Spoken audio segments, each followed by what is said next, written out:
Well, trotting has really been on the international stage of late. From an Australian perspective, we've seen Just Believe do our country so proud in Europe during the Elite Lop and the races that followed that. And it's great to have another very exciting announcement and to go through that with me from Yonkers. We watch Yonkers most mornings across our channels of Sky, right across on the other side of the world. Alex Dedoyan, great to have your company, Alex. And I guess let's start off with what you are announcing and the exciting part that Australia is going to play in your international trot this year.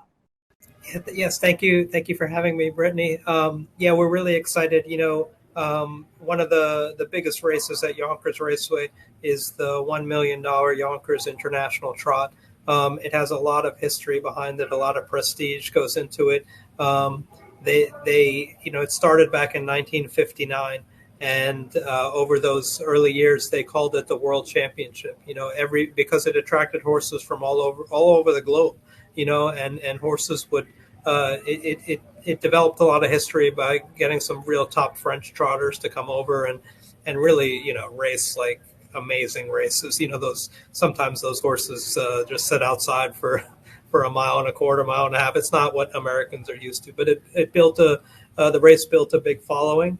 And it has it shows horses from different countries. It puts horses against each other that they might not normally face. And I think that's attractive to viewers. And it allows nationalistic pride. Like if a country gets invited, everyone in the country is pulling for their horse, and we normally try to have several countries represented, of course. Normally that's at least 6 countries, if not more, represented. The race this year is on September 9th. And like you hinted at, it looks like we might have a Down Under participant on our hands for the first time. So we're excited about that. We are excited as well. So who will be representing Australia in the international trot this year? So we are expecting and hoping to see Aldebaran Zeus join us at Yonkers Raceway on September 9th. Exceptional stuff. That is so exciting. And being such a young and progressive trotter, he's really in the infancy of what could be an amazing career. So in terms of Aldebaran Zeus, he won our Hammerhead Trotters Mile at Menangle going back to a few months ago at the short course. He's got amazing early speed, and he showed that on that occasion. And on that occasion, he defeated Just Believe, and we know what he's gone on to do. So how have the conversations gone? I know Andrew Kelly is very well respected on the international stage, and he's always trying to get our product to go to various races. And Duncan McPherson, the owner of Aldebaran Zeus as well, has had a really big impact. So were conversations started from our end, or did you look to Australia and think, well, we'd like to include a Down Under horse? We know that our Down Under driver is doing a pretty good job up there in this year's race. Yeah, well, let's start there. The Down Under drivers are just phenomenal here in the States. From Dexter Dunn to, he's not the only one, of course. They've made a really good imprint on American racing.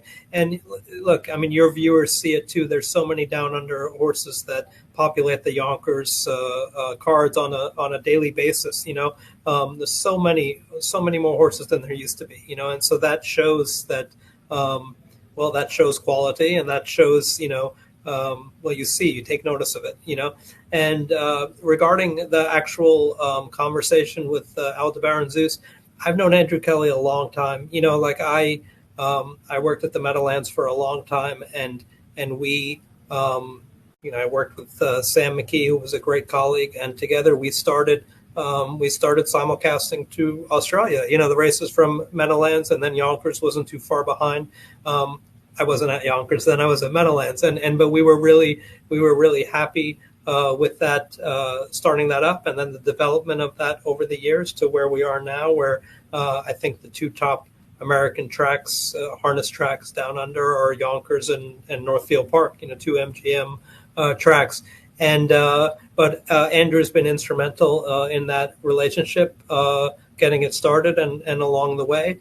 And I was talking to him not too long ago, that he was mentioning this horse, Aldebaran Zeus, as a possible a contender for the race, and part of, I'm sure your viewers know Yonkers is a small track. It's a tricky track. It's a difficult track. You need speed, early speed, and you need a horse that can navigate tight turns, tight corners. You need an agile type horse.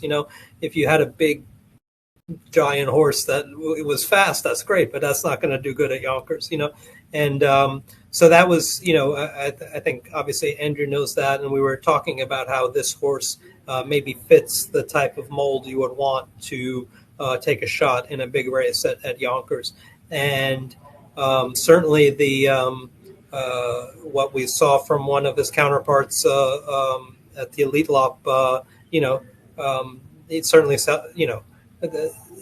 proof that maybe they can hold their own, It's interesting you mention that, because you've got so much of your own racing to focus on. I'm sure you don't have a lot of time to keep up to date with the Australian racing scene, but you mentioned Just Believe's deeds. It must have made you think to yourself, okay, maybe there really is something here in these Aussie trotters, because our paces have always been incredibly strong, but our trotting gait is really improving. So I guess you have to trust others' opinions, but you saw for yourself what Just Believe did. Of course. I mean, I'm all the way on the other side of the globe, so, I don't see it firsthand. So there is a level of trust you have to put in others that do get to see it.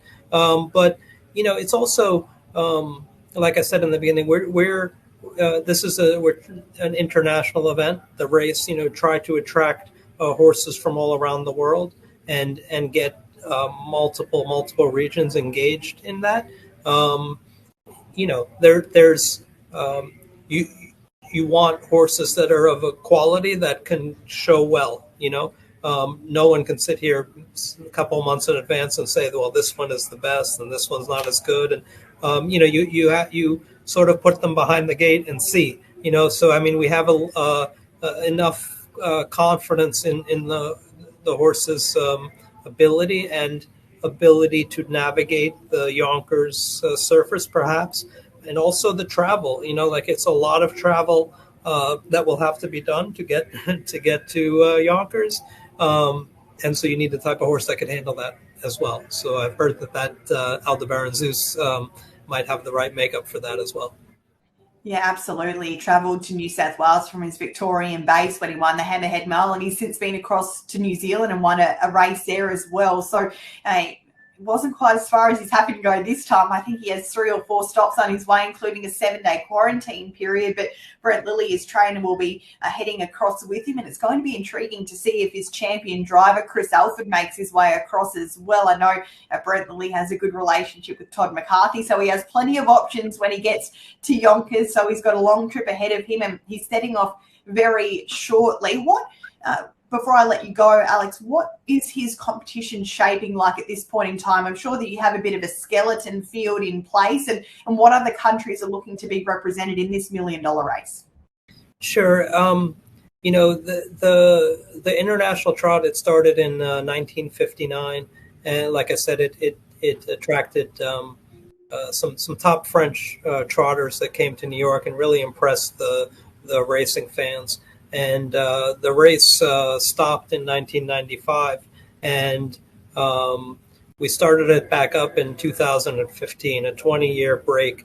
And that was done in large part because at the time the owner of Yonkers Raceway was Tim Rooney. He remembered back, the old way that the international trot was, and we had spoken to the French trotting federation representatives about maybe bringing the race back, and they were interested, and Mr. Rooney was interested, and we did.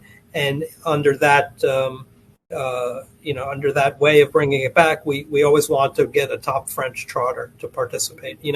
And it's hard because the trotting scene in Europe is so good and competitive, and they can race for great purses and events very close by. So it's hard to maybe encourage a really top horse to fly overseas for an unknown situation. Yonkers is such a small track versus what some of the tracks in Europe are like, the bigger tracks. So, but it's so I don't have specific names to really give you yet as far as contenders, but we will probably have one or two top Swedish horses, and hopefully a very good French horse as well. Of course, there'll be American and Canadian representation, and we usually have, whether it's Norway or Denmark, we've had Finland, we've had, it really depends. It really depends what's out there, and we try to, if you said, oh well, we're going to get the top 10 horses, well, they might all be from like two countries. You don't want to do that either. So we're trying to make it a well-rounded field to like I say, generate interest around the globe. Well, one thing we know for sure is Australia is locked in, which is incredibly exciting, and it actually works beautifully because the international trot will be run a week after our brand new race, the Tab Eureka, the world's richest harness race, for a tick over $2 million. So harness racing is going to be in the minds of so many, and here's hoping those that enjoy the Tab Eureka then cast their focus to Yonkers to watch Aldebaran Zeus fly the flag very high. We really appreciate your time, Alex. Best of luck with the continual build-up. Thank you for including Australia in your great race. We can't wait to follow along. We will be following along as well as Aldebaran Zeus makes his way across, and I'm sure that he will do us extremely proud. Thanks again.